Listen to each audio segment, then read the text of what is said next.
לא מניצר, וואה וואה וואה, למה ומדוע נד העצב בעולם.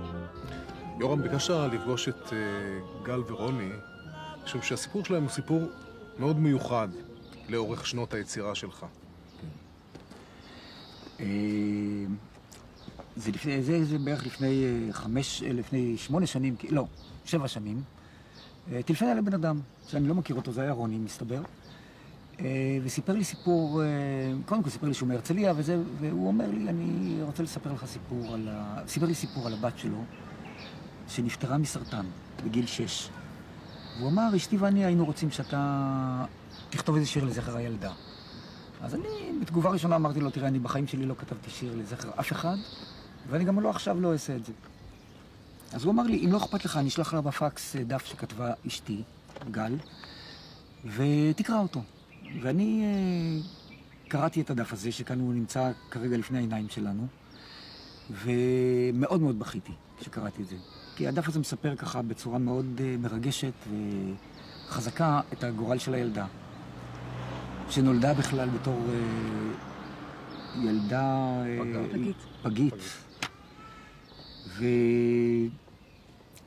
ואשתי ראתה אותי בוכה ואמרה, מה זה? ואמרתי לה מה שכתוב כאן, והיא אמרה, אתה יודע מה?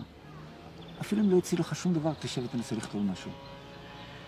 ואני התיישבתי, ופתאום מצאתי את עצמי כותב שיר, אתה יודע מה? על הנוף של הילדות שלי. על הכרמל, על הצמיחה, על הפרחים, על הניצנים. וכתבתי שיר שקראתי לו לא כל ניצן פורח, שבתוכו אני שילבתי את השקד, זה השם של הילדה. וזה מה שבעצם יצא, ואז אני שלחתי להם את זה, והם אחר כך, המשך הסיפור הם יעשו, אבל הסיפור הזה נורא, היה אחד השירים, הייתי אומר שכתבתי אותו, כשאתה שואל, הרבה אנשים שואלים, כתבת את זה בעקבות מאורע או בעקבות משהו, ורוב השירים גם אתה יודע, לא כותבים אותם משום, אין דחף של מאורע. וזה שיר שממש כתבתי אותו מתוך דחף כזה, ויצא שיר שהוא עד היום מצמרר אותי.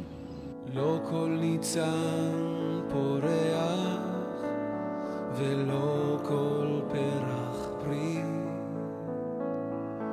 לא כל גוזל בוקע, לא כל גוזל ימריא, לא כל אדם מפקיע ולא... גל, למה החלטת לפנות ליורם בעצם? אני גדלתי על שירים של יורם ורוזנבלום. כשהייתי ילדה, אספתי, אני זוכרת את המילות של כל השירים על העיתונים, והייתי מדבקה במחברת, מאוד מאוד אהבתי. וכששקד נפטרה, ויש לך איזה רצון לעשות משהו, אתה נורא רוצה שזה ימשיך, שזה לא ייגמר. ונורא רציתי שיר, ואני לא יודעת לכתוב. ובדיוק הוא קיבל את פרס האקו"ם למפעל חיים, וכששמעתי אותו בטלוויזיה, ופתאום הכל עלה לי מהילדות, הרגשתי שזה זה. ואז ישבתי וכתבתי לו את המכתב, וגם ביקשתי ממנו שלא יכתוב על שקד, כי הוא לא מכיר אותה, והוא לא יכול לדעת איך היא הייתה ומה אני מרגישה. ומאוד רציתי שהוא יכתוב שיר, וקיבלתי שיר נפלא במתנה, שמדבר על בעצם כל אחד שנגדע בטרם עת. ומה שרק ביקשתי, שהמילה שקד תוזכר. זאת אומרת, זה היה מאוד חשוב לי, שבכל זאת יהיה איזשהו קשר לשקד. החלק שלי בסיפור הזה היה להרים טלפון ליורם, לדבר איתו, לבקש ממנו שיכתוב את השיר. כמו שהוא זוכר, הוא באמת אמר לי, אני לא עושה דברים כאלה. אבל שלחתי לו את הפקס, הוא הסכים לקבל אותו, ואני די הנחתי ואמרתי לגל שזהו, אנחנו לא נשמע יותר מיורם, כי אי אפשר גם להפריע לבן אדם שלא מכיר את שקד. למחרת היה יום ה-30 למותה של שקד, ועלינו לעשות גילוי מצבה. חזרתי הביתה, הודעה במשיבון, יורם הודיע לנו שהוא כתב את השיר. לא חיכינו 5 דקות, אולי 5 דקות הייתי אצלו בבית וקיבלנו את המתנה הכי יפה שקיבלנו בחיינו. וזה השיר הזה. לא כל ניצן פורח, לא כל ענף מוריק.